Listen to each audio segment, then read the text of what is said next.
네, 미국 주식 투자 아직도 조금 멀게만 느껴지지만요. 일단 한번 무작정 따라해보면 그 길을 찾을 수 있습니다. 하루 한 종목 미국 주식에 투자하는 가장 쉽고도 재미있는 방법을 알아보는 이항영의 미국 주식 무작정 따라하기 시간입니다. 이어서 계속해서 MTN 이항영 전문위원과 함께 얘기 나눠볼 텐데요. 오늘 종목 어떤 건가요? 네, 오늘은 아마 그 브랜드는 많이 아실 텐데, 네. 뭐 대부분 아실 텐데, 회사 이름까지 아시는 분은 시청자분들 중에 제가 보기에 한 10분 계실 것 같아요. 전체 시청자분 중에. 그만큼 이름 자체는 익숙하지 않은 겁니다. 회사 이름 자체는요. 네. 이름 자체가 레스토랑이 들어갑니다. 레스토랑 브랜드 인터내셔널 그래갖고요.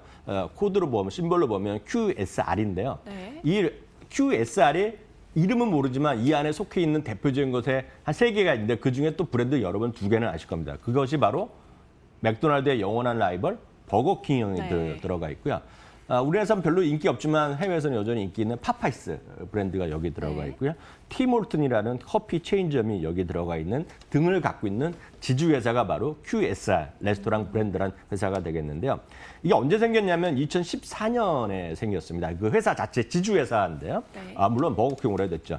맥도날드의 만년 경쟁자인 하여튼 버거킹이요. 캐나다를 대표하는 커피 체인점이 바로 팀홀튼이라는 곳이 있는데 그거를 인수하면서 합병하면서 이제 생긴 회사가 되겠고요. 네.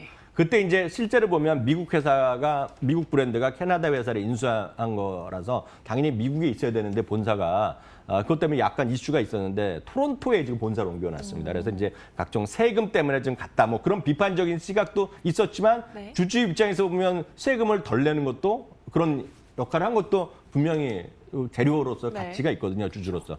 그래서 결국 그 이후에 주가는 엄청 올라갔는데 여하튼 합병하면서 돼 있고요. 그래서 이 주식은 기업은 토론토랑 뉴욕 주식시장에 동시에 같이 상장이 돼 있다라고 일단 먼저 좀 말씀드리도록 하겠습니다. 네, 일단 근데 버거킹이나 파파이스 정도까지는 우리나라에서도 너무 익숙한 브랜드들인데 팀홀튼은 약간 생소해요. 네, 그 세 회사를 제가 간단히 먼저 소개해드리겠는데요. 버거킹이라는 것은 아시다시피 1950년대 초반에 플로리다의 잭슨빌이라는 곳에서 먼저 좀 생겨났고요. 네. 실제로 맥도날드가 워낙 잘 나가다 보니까 투자자들이 이제 경쟁할 만한 걸 찾다가 이거 나름 그 동네에서 햄버거로 인기 있는 곳을 해갖고 거기를 인수하면서 네. 거기 이제 투자를 늘리면서 이제 프랜차이즈를 시작한 것이 바로 버거킹이 되겠습니다. 2018년 말 현재요. 전 세계에서 17,796개의 매장이 있습니다. 그래서 우리나라에도 뭐 여기저기 많이 있는 것 네, 사실 되겠고요. 우리나라에도 버거킹은 뭐 네. 많죠. 물론 거기서도 이제 맥도날드 더 좋아하시는 분 계시고 버거킹을 더 좋아하시는 분 계시지만 이제 전략적으로 보면 버거킹이 이제 2위란 걸 자기는 알기 때문에 약간 고기도 약간 조금이라도 그램수를 네. 높인다 그런 얘기가 좀 있습니다. 그리고 매장도 그냥 맥도날드 보이는 곳에 건너편에 간다는 얘기가 있을 정도로 이게 경쟁하는 회사라는 걸 여러분 네. 잘 아실 텐데 우리나라 이제 워낙 약간 거리감이 있는 곳이 많이 있는데요. 파파이스는 아마 여러분들 좋아하시면 아직도 계실 것 같습니다. 우리나라는 워낙 또 치킨이 워낙 많이 있지만 맞아요. 1972년에 루지애나에서 처음 생겼는데요. 루지애나 하면 여러분들이 아마 음식점 좋아하시고 맛 관련 다양한 유튜브 보시는 분은 많이 들어보셨을 것 같은데요. 여러분들 항상 루지애나 스타일이라는 게 있습니다. 이게 뭐 스테이크도 마찬가지, 타코도 마찬가지 다 있는데 이게 보면 워낙 더운 지역이기 때문에 약간 매콤한 것이 루지애나 스타일입니다. 그래서 게가 있죠. 꽃게 같은 게 같은 것도 루지애나 스타일 하면 여러분들 금방 찾아보실 수 있거든요. 근데 여하튼 그러면서 약간 매콤한 맛으로 인기를 네네. 끌기 시작했는데요. 2018년 기준 전 세계 이것도 만만치 않게 많습니다. 그래서 중국에도 또 많다고 합니다. 3,100여 개가 지금 있는 것이 바로 파파이스가 되겠고요. 이제 문제가 이제 팀홀튼인데요. 팀홀튼은 이거를 그 모르신 분이 워낙 많으신데요. 캐나다를 한 번이라도 여행 가신 분들은 무진장 받습니다. 이거예요. 왜냐하면 이게 국민 커피 체인이거든요. 그러니까 스타벅스만큼 많다라고 보시면 네. 오히려 되겠고요. 약간 소도시 가면 스타벅스가 없더라도 팀홀튼은 동네마다 있습니다. 그래서 이게 바로 대표적인 것이 되겠고요. 특히 왜 유명해졌냐면 팀홀튼이 사람 이름인데 이렇게 상식적으로 이해하시면 되겠습니다. 미국에서는 무슨 유명한 사람이 있다 그러면 운동선수도 있겠고요. 연예인도 있고 뭐 그럴 텐데 캐나다에서 유명한 사람이 있다 그러면 10명 중에 9명은 아이스하키 선수입니다. 이게 그러니까 캐나다에서는 종교가 2개 있다고 얘기를 하거든요. 종교는 개인적인 종교가 있고요. 두 번째 종교가 이제 아이스하키라는 얘기인데 아이스하키의 국민 영웅이었습니다, 이 사람이. 네. 그래서 본명은 따로 있는데 여하튼 그 팀홀튼이라는 사람이 만든 것이 바로 이제 팀홀튼이라는 커피 체인이 돼갖고요. 이게 얼마나 많으냐면 미국의 스타벅스가 미국의 전체 시장 6천여 개, 막 8천 개 있던 걸로 제가 기억나는데요. 캐나다와 미국 중심에, 캐나다는 사람이 별로 상대적 훨씬 적지 않습니까? 미국에는 12개 주밖에 아직 안 들어가 있는데도 캐나다와 미국 중심에 4,800여 개가 있을 정도로 엄청나게 숫자가 많은 것이 팀홀튼인데 그 팀홀튼과 합친 회사가 바로 QSR이다라고 일단 이해하시면 되겠습니다. 네, 이렇게 뭐 레스토랑 브랜드 인터내셔널이라는 이름만 들었을 때는 굉장히 생소했는데 또 이런 우리한테 익숙한 기업들도 있고 뭐 미국, 캐나다에서 굉장히 자리를 잘 잡은 브랜드도 가지고 있잖아요. 워렌 버핏의 버크셔 해서웨이도 여기에 투자를 했다고 하죠. 네, 그때 이때 말씀드렸던 2014년, 15년에 이슈가 됐었습니다. 왜냐하면 이거는 이때 왜 이슈가 됐냐면 아까 말씀드렸다시피 캐나다에서는 국민 영웅이 만들어서 유명한 건데 미국에 팔렸다는 것 때문에 비판을 받았고 미국에서는 야, 쟤네들이 세금 때문에 절로 도망갔다. 그래갖고 비판을 받았는데 그때 이제 인수하는 과정에서 또 우리 워렌 버핏께서 투자를 했어요. 그래서 이제 채권을 샀다가 그다음에 이제 주식으로 전환받아 갖고 이제 주요 주주가 됐습니다. 전체적으로 한 3, 4%의 전체 지분을 갖고 있는데 그래서 맞습니다. 정확히는 3.2%의 지분을 갖고 있는데요. 금년 8월 말 기준을 보면 벅시에스웨이가 상장된 주식을 전체 45개를 갖고 있는데 올해 들어서는 수익률이 3위입니다. 3위. 그러니까 그만큼 주식시장에 재미있었다는 얘기입니다. 첫 번째 1위가 이제 스톤코라는 결제 관련 회사가 되겠고요. 남미에 있는 회사가 되겠고 2위는 이제 금융회사인 무디스. 세 번째 많이 올라간 주식이 바로 브랜즈, 레스토랑 브랜즈가 되겠고요. 최고는 40%까지 올라갔다가 최근에는 한 27%까지 상승해 있는데요.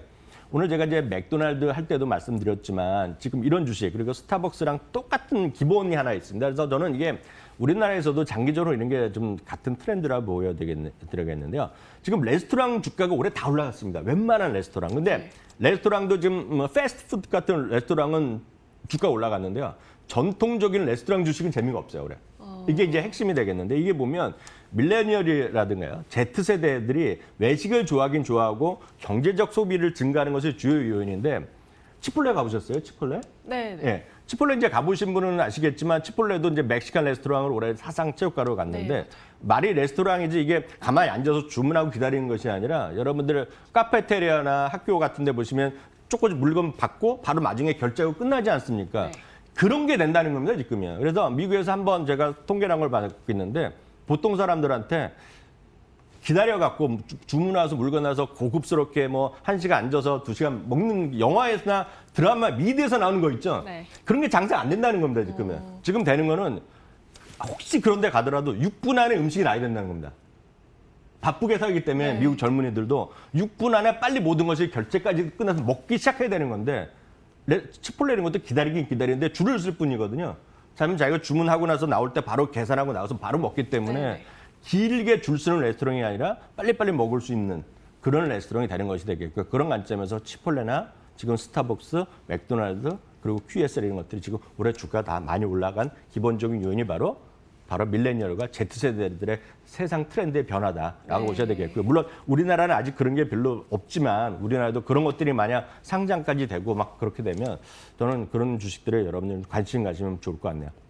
네, 옛날에는 뭐 패스트푸드 아니면 이런 프랜차이즈 업종들이 되게 뭐 빨리만 나오는 그 뭐 사실 질은 조금 떨어진다는 인식이 강했는데 지금 트렌드를 너무 잘 반영하고 소비자들의 욕구를 충족을 잘 시켜주니까 이런 주식들도 같이 상승세를 좀 타고 있는 것 같아요. 월가의 투자 의견이 어떤지도 좀 궁금한데요. 근데 말씀드렸다시피 이제 세대의 눈높이를 맞추고 있고요. 그 음식 같은 경우에 또 어찌됐건 많은 사람이 좋아하는 유기농 이런 데가 다 있거든요. 그러니까 알고 있으니까 그런 쪽에 소비가 늘어가니까 늘 말씀드리지만 주가는 그 다음에 보시면 되겠는데 주가는 여하튼 사상저가 추이를 계속 가고 있는 거죠. 이게 2014년 이후의 월봉인데요. 또 꾸준하게 올라가고 있다라고 보셔야 되겠고요.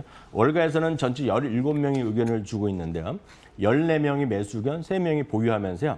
지금도 여전히 한 15에서 16% 정도 상승 여력이 있는 정도의 목표 주가를 제시하고 있습니다. 다시 한번 말씀드리지만 본인이 진짜 버거킹을 싫어하면 이런 주식 쳐다볼 필요 없거든요. 난 맥도날드 싫다고는 안 사면 되는데 정말 늘 맥도날드보다는 버거킹을 좋아하는 분이 만약에 계시다 그러면 좀 이런 주식 사두시면 전 괜찮을 것 같아서 오늘 한번 소개해드렸습니다. 네, 정말 뭐 저는 평소에 맥도날드보단 버거킹이 맛있더라고요. 그러면은 맥도날드보다는 버거킹 이 QSR 한 주를 또 사보는 걸 추천해 주셨고요. 오늘도 역시 이제 해외 투자 초보자분들을 위한 질문 한 개 더 준비해 봤는데요.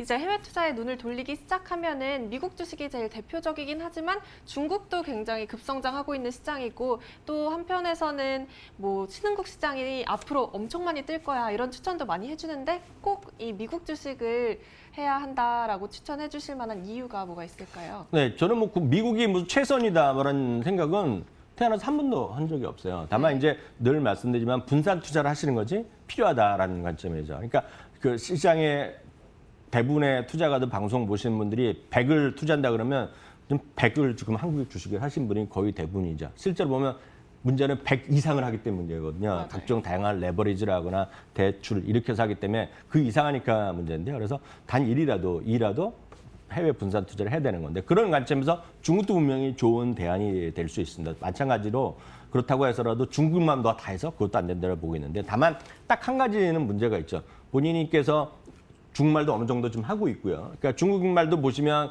저희가 학교 다닐 때 보면 일단 워낙 중국 언어가 아니라 간차라고 해갖고 그냥 네. 아주 이렇게 써 있기는 못 읽잖아요. 근데 제가 제일 답답한 것이 제가 가끔 이렇게 강의하다 보면 중국 주식을 물어보는 분이 있어요. 그래서 제가 그분들한테 물어봅니다. 그 중국말 한자로 써 있는 거 읽을 수나 있냐고 그러면 못 읽거든요. 그러니까 본인이 읽지도 못하는 회사를 어디선가 듣고 어디서 듣고만 사실 샀다 팔았다 그것도 막 샀다 팔았다 하시거든요.